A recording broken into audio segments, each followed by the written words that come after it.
Hello, everyone. Welcome to Barca News. It is December 2nd, 2025, and welcome to the post-match live analysis where we analyze Barcelona matches as soon as they end. Today, we're talking about Barcelona's victory, hard-fought victory against Atletico de Madrid, 3-1 at the Spotify Camp Nou. And what a match, by the way. Incredibly entertaining match. And I'm speaking, of course, objectively speaking, very entertaining match.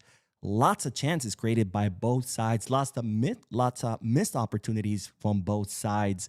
Very, very entertaining match. And of course, we'll discuss in more detail Barcelona, right? Because we're here to talk about Barcelona. But generally speaking, very entertaining match.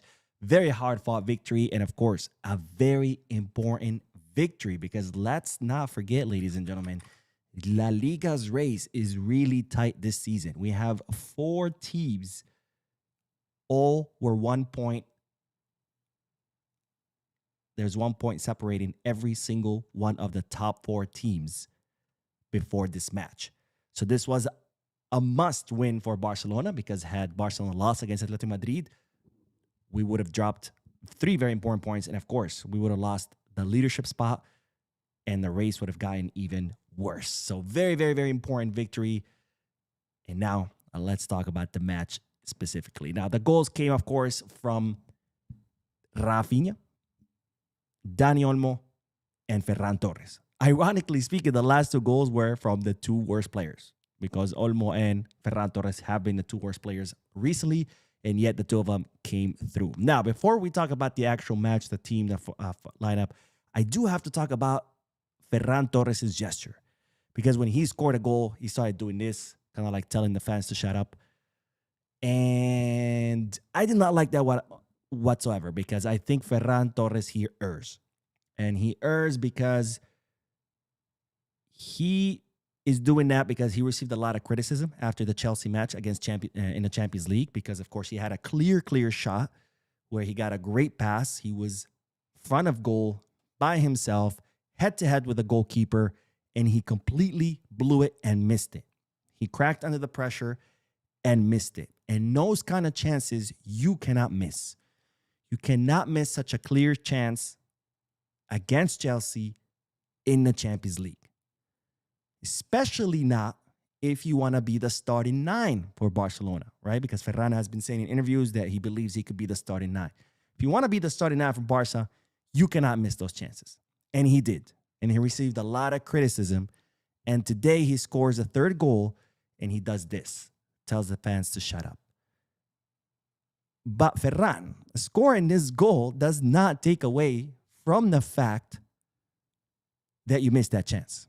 This goal does not make up for the fact that you missed that chance, that if you want to be the starting 9 for Barcelona, you cannot miss. So I would tell Ferran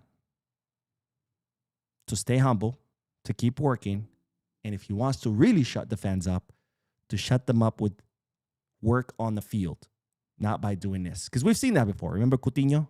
He was receiving a lot of criticism. He scores a goal. He starts doing this. Where's Coutinho now? So, anyways, let's now talk about the actual match. And of course, as always, we'll start with the lineup. Then we'll talk about the team overall.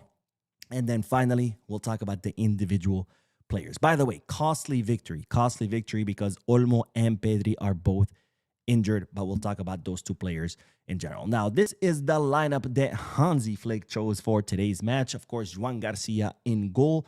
Our starting 4, defensive 4, were Jules Koundé and Alejandro Balde as our 2 fullbacks, Gerard Maldini right next to Pau Cubarsí as our 2 center back pairings, and a double pivot, Eric Garcia with Pedri returning to the starting spot after, of course, that injury. They saw him away for 3 to 4 weeks. Then we had Dani Olmo in the attacking midfield, replacing, of course, the injured Fermín López. And then our front 3 was Lamine Yamal, Robert Lewandowski, and Coutinho. Now, let's talk about the general sensations of the team, because today I liked the match. I liked what I saw. I liked the match. I believe it was a very entertaining match. It was a hard-fought win.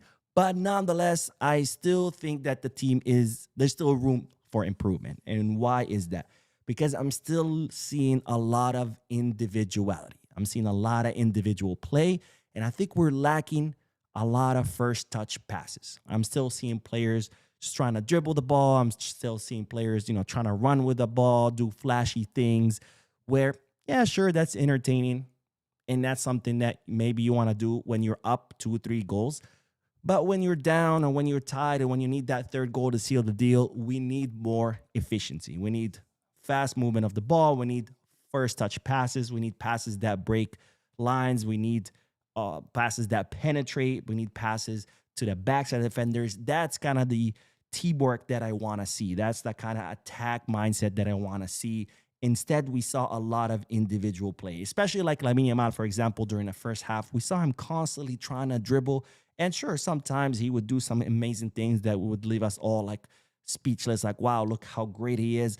But sometimes it's better to team up with your team. After all, it is a team sport. And we saw Lamine Yamal start doing that during the second half. He started associating more with his teammates, and we saw Barcelona start creating more chances as a result of that. So I think I'm still seeing a lot of individual play and not as much team play as I saw last season.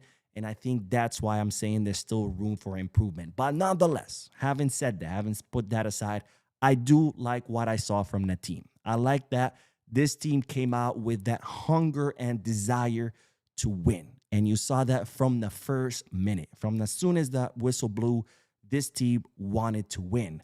But more importantly, I really, really, really liked the reaction to Atletico de Madrid's goal. Because that goal came, and then the team immediately reacted. The way the team reacted after that goal was what I want to see more often, because immediately the team started pressing, they started attacking, they started creating chances. I mean, Rafinha was hyping up the crowd. The crowd responded as well. I really liked the reaction from this team, which again, from the first minute came out with that hunger and that desire to win, and we saw it. And I really liked that, and I think this is a huge step forward from the previous matches, but nonetheless, still plenty of room for improvement because I'm still not seeing that first touch passes, that fast movement of the ball. We saw a couple of plays where Barcelona did that, where there was a lot of first touch passes. One of them ended up with Rafinha. I don't know what he did, if he tried to shoot or try to center, or maybe he didn't make up his mind and ends up being neither a cross or a shot. We saw another play also where, can't remember who finalized it, but we saw a couple of plays like that where Barcelona did a lot of first touch passes and made it all the way to Atletico Madrid's box with ease and within a few seconds. And had we just done that a few more times, I think this scoreline could be higher. So great step forward. The team was a lot more energetic. They played with a lot more intensity. They pressed better today, but I still need to see more teamwork, and I still need to see more faster movement of the ball. Also, one thing more I want to say about the team is I think we're starting to see a before and after Barca. And what I mean by that is Rafinha, right? And this kind of brings me to the next segment, which is the players. I think what Rafinha brings to this team is priceless, is invaluable. It's unquantifiable because we are seeing a before and after Barca. We had the Barca from before, where Rafinha was injured for 2 months, and now we're seeing a completely different Barca, and it's all thanks to Rafinha and what he gives to this team, whether it be with his press, whether it be with his intensity, whether it be with that fight that he has in him, and with the leadership that he has on the field, and how he encourages everybody to also play as hard as he does, or at least close, because I don't think anyone comes close to him in intensity. Maybe Fermin, maybe Gabi, but definitely not the rest. And of course, not only was he absolutely a difference maker, but on top of that, he scored a goal, beautiful goal, great pass, and a great finish. And he won the MVP of the match, deservedly so. Now, more players I want to talk about. I want to talk about Gerard Martin, because another good match by Gerard Martin in that left center back position. And I think we have found a solution to what we were missing, right? Ever since we left, Inigo left, it was kind of like, oh, what do we do? We tried different things. We tried Araujo, tried Eric, we tried Christensen. Maybe not too much Christensen, maybe once or twice. But we now seen that Gerard Martin could be the solution to that problem. or is the solution to that problem, at least for this season, right? This doesn't mean that next summer we shouldn't sign anyone. I think we should still go to the market next summer and try to look for a left-footed center back, a world-class left-footed center back. But for now, until that happens, until the next summer, I think Gerard Martin can fill that role. In fact, he was the best defender out of all four. Cubarsí did not have a good first half. I think he made two very egregious mistakes. The first one resulted in goal. The second one almost ended up in goal. He passed the ball to the Atletico Madrid player, and then Joan Garcia had to come out of his box. And thanks to his quick reaction, it didn't end up in goal. But I do think Cubarsí made up for it in the second half. He was a lot more decisive. He was a lot better in defending. Koundé was on and off today. There were some good moments, but there was also bad ones. Sorry, not Koundé, Balde. And then Koundé, I saw an improvement by Koundé today. It's still not the Koundé that we saw last season, but a huge step forward for Koundé, especially defensively. I think he was very active defensively. I think he was tracking back well. I think he was keeping a close eye on his mark, not losing his mark like we've seen a lot in the last matches. I saw him running more, covering more ground, playing with more intensity. Attacking-wise, he didn't really contribute much, but defensively speaking, huge improvement by Jules Koundé, and hopefully he'll continue to build up on it because Koundé so far this season has been very abysmal. His level has been way below last season's, but today, I like what I saw from Koundé, so a huge step forward for him. Pedri, I mean, what can I say? Having Pedri for 30 minutes last match was an absolute blessing, and today to have him for 60 minutes, it was even a bigger blessing because we saw what Pedri can do. I mean, his passing, his vision, the way he can create chances, the way he can create space with his movement and with his passing, no other player on this squad can give you that. Not Lamine Yamal, not Frankie de Jong, not Casado, not Olmo, not Fermin. Pedri is the guy that can do it all. He can create space with his movement. He can break lines with his passing. He can create space with his runs. He can track back and help with the defending. I mean, Pedri is absolutely magical, and let's hope his injury is not that serious because he was subbed out due to injury, and it would be a huge loss if he is injured for a long time. Dani Olmo, once again, did not like his match, but once again, he came in clutch with the goal, right? I said that last match where he scored a double. I was like, I wasn't really too happy with his performance. Today, same thing, but he came through with the goal. I think I did see a Dani Olmo that was a lot more active today as opposed to last match. I thought he was trying more to come back and help with the defending. I saw him also more active in the attacking, constantly incorporating himself into Barcelona's attacks. But I still was not seeing the Dani Olmo that we all expect. But he did score a goal, but unfortunately, it looks like he did dislocate his shoulder. At least something happened with his shoulder when he fell. Hopefully, he's not that serious. Hopefully, with some icing, we can see him back. And then we have to talk about Lewandowski because what a miss by him with that penalty shot. I mean, very terrible miss because this was not even like, oh, he shot it and Oblak did a magical save. I mean, we're talking about this guy sent it flying to Montjuic. I mean, I think he thought he was playing American football and that to score, you have to go above, not under the post. But really bad miss by Lewandowski. And again, like the same way I said about Ferran cannot be missing that chance that he had against Chelsea. Lewandowski cannot be missing penalties where you're drawn 1-1. I mean, that's why you are the starting number 9. That's why your name is Robert Lewandowski, because you need to score those. But I'll say this too. I think he was really good in the team play. Not as a center forward because he had another header that Oblak blocked. He had another chance that he missed. He was very slow whenever he would get the ball and then he would end up losing it. But he was good in the buildup. I saw him participate in the buildup more. A lot of times he would drop to the midfield to help with the buildup, and he would do like those first touch passes that I'm saying that the team is lacking. So in that aspect, he was good. But as in his role as a center forward today, not a good match by Lewandowski. But that's pretty much all I wanted to say. Again, hard-fought win, very important victory. This is the kind of victories that win La Liga titles. We are now 4 points ahead of Real Madrid. Tomorrow they have to play against Atletico Bilbao at San Mamés. If they drop points, we can even increase our lead. And let's not forget, we were 5 points behind Real Madrid, and we are now 4 points ahead. Of course, pending what happens tomorrow. But very good step forward from the team. A team that came out with lots of energy, lots of intensity. A team that you can see they had the hunger to win. But I'm still seeing a lot more room for improvement. So we'll see. Hopefully the team can build on this because, if they do, we can hopefully see the Barcelona from last season. So that's all I have to say. Let's do some comments to see what you guys are saying. But very, very happy with this victory. Very, very happy with these 3 points. And overall, like I said, objectively speaking, not even as a Barca fan, I think this was a very, very entertaining match. I mean, chances by both teams, lots of back and forth. Beautiful goals, by the way. Even Baena's goal was a great freaking goal. Rafinha's goal was a great goal. Olmo, even though he gets the ball in this weird way where the ball is bouncing around, I mean, the way he finishes it, falling to the ground and puts it, as far as possible from the goalkeeper.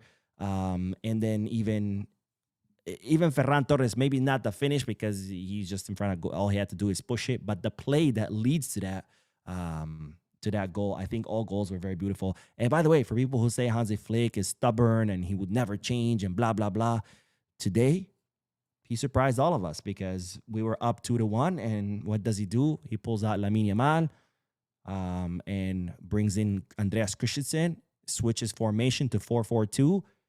It leaves just Ferran Torres and Marcus Rashford up front and just defends and then starts, depending on the counterattacks. And that's, in fact, how we ended up scoring the third goal. So for people who say, oh, Flick is too stubborn or a one-trick pony, apparently not. Apparently Flick still has, cards under his sleeve to play. All right. Let's do some comments and then we'll end this. But Carlos says, bravo, best game this season. Remind me of last season. There's still work to do, but I have hope. Also, what a player Martin, Pedri, and Rafinha are. Definitely best game of the season, but I wouldn't say it reminded me of last season. I don't think we're there yet. We still have a lot more room for improvement. But yes, I think Pedri, Rafinha, and yes, Gerard Martí, believe it or not. Very good game by all of them. Jordani says, vamos, today was we showed cojones and gave Hansi a performance that he can finally be proud of. Still room for improvement, but progress has definitely been made. Absolutely agree 100%. The Jeff says 3 months of Casado last season fooled us, and Cubarsí is presently our worst defender, still inexperienced. I think with Casado, what we're seeing is just a lack of minutes. This was the same problem with Eric Garcia under Xavi. Eric was not getting that constant minutes. He would play one match and then he would be on the bench for the next 5-6 matches. Then he would play another match. And of course, whenever he came on, he would be bad because you get rusty, right? This is why we have preseason, because when you don't play for several weeks, you need to get back into competitive rhythm. And if you're constantly not playing and then just coming back for one match or 20 minutes or 30 minutes, that's not enough to get back into competitive rhythm. So I think that's what we're seeing with Marc Gasol. I don't think he fooled us. You don't fool people in football. You either have what it takes or you don't. This is not fake it till you make it kind of shit. You either know how to play or you don't. There's no such thing as fooling. So I think it's just a lack of minutes. But yeah, this season has not been good for Casado. Easy Mind says, y'all said a lot about Ferran and Olmo. Now y'all realize how flip-flop you. No, they still suck. In fact, the flip-flopping is this. This is the great example of flip-flopping where you're like, oh, see, they scored. I told you they're great. And it's like, no. Olmo has been underperforming the entire season, and Ferran Torres is Ferran Torres. I mean, he could be a great sub. He could score goals, but at the end of the day, he's very limited in what he can do. So there's no flip-flopping here. If anything, you're the one flip-flopping who's taking advantage of the fact that they scored a goal each to like trying to, oh, see, look, I told you. And it's like, no, you didn't tell us anything. They still suck. I mean, Ferran Torres pushing the ball in, that doesn't make him all of a sudden a great center forward. Dani Olmo scoring that goal, it doesn't take away that it was not a good match for him. So no, it's not flip-flopping. Now, if you want to flip-flop and then make it seem like other ones are and like project onto others, then sure, go for it. Bailey says, why people saying that Barcelona hasn't won big games this season? How about Newcastle United match we won? Because the big teams that we faced is Madrid, PSG, and Chelsea, and we've lost every single one of them. I don't know if I would count Newcastle as a big game because Newcastle's not really a top team. It's not one of the big clubs. It's not one of the top 6 clubs from the Premier. It's not one of the top 3 of Spain. It's not the top 1 from France. So that's why. Cal says, now Frankie's always MIA when we need him the most. We shouldn't have renewed him. Sorry, Pedri equals football. Rafinha, captain. Lamine, genius. Eric, warrior. Gerard, Martin, Maldini. I think I would agree with that assessment. But yeah, Frankie, I mean, that's been the case for the past 6 seasons. But then people think I'm crazy when I say we shouldn't have renewed him or that we should sell him, because Frankie's only comes in clutch when, and I'm talking about now when he's actually on the field, only comes in clutch when the whole team is doing good. If the whole team is doing good, Frankie will do great. But when you actually need him, nowhere to be found. He's not the kind of midfielder who can be like, all right, the match is going bad. The midfield is not being able to hold the ball. I'm going to step in and take control of this. He's not that kind of player. Pedri is, for example. But Frankie's not. Let's see. And Eddie says, shout out to Ferran and Olmo, even though they should be sold, huh? Yes, 100%. Again, this is the flip-flop I talk about, right? The same way people will say someone is bad and then they have one good match and all of a sudden they're great, or someone is great and then they have one bad match and they said they're terrible. This is a perfect example, by the way. This is a perfect example of how fickle Barcelona fans are. To think that somehow because Ferran pushed the ball in and almost scored a goal, that somehow that makes them great players or Barcelona-level players, that's the example of what's wrong with our fan base right here. So, yes, congratulations. You played yourself. And Calha says, I think it's time that Rafinha starts to take the important penalties, maybe share with Lewy and Lamine off the less important. No, I don't like, and it's not a good strategy to have different players sharing the penalty, because that's when you start seeing the arguments. I take this, no, I take it, no, but he fouled me, no, but that's why it's much better when a locker room agrees, this guy's going to be our penalty taker, and that's it. So when there's a penalty, that guy steps up and he takes it. There's no fighting. There's no arguing. There's no, wait a minute, I wasn't expecting to take it. Let me get into the mindset. Like, you pick your one, and that's it. Now, could we maybe change it? Maybe. But this whole like, oh, this one Lewy, next one Rafinha. No, I think it's much better to always have a designated penalty taker. That way, there's a penalty. There's no argument. There's no discussing. There's no thinking about it. The guy who's going to take the penalty steps up, takes it, game over. And that's it. Anyways, that is all, ladies and gentlemen. That's all I wanted to say. Great victory. Great 3 points. Very, very important in La Liga, in this La Liga race that's been very, very tight. And we'll see what Madrid does tomorrow against Atletico Bilbao. And of course, we have a very tough match coming up against Villarreal. So we still have a tough road before the winter break. Anyways, let me know you guys' thoughts about this match by dropping a comment. Don't forget to hit the like button, subscribe to the channel, drop a comment, and as always, peace, guys.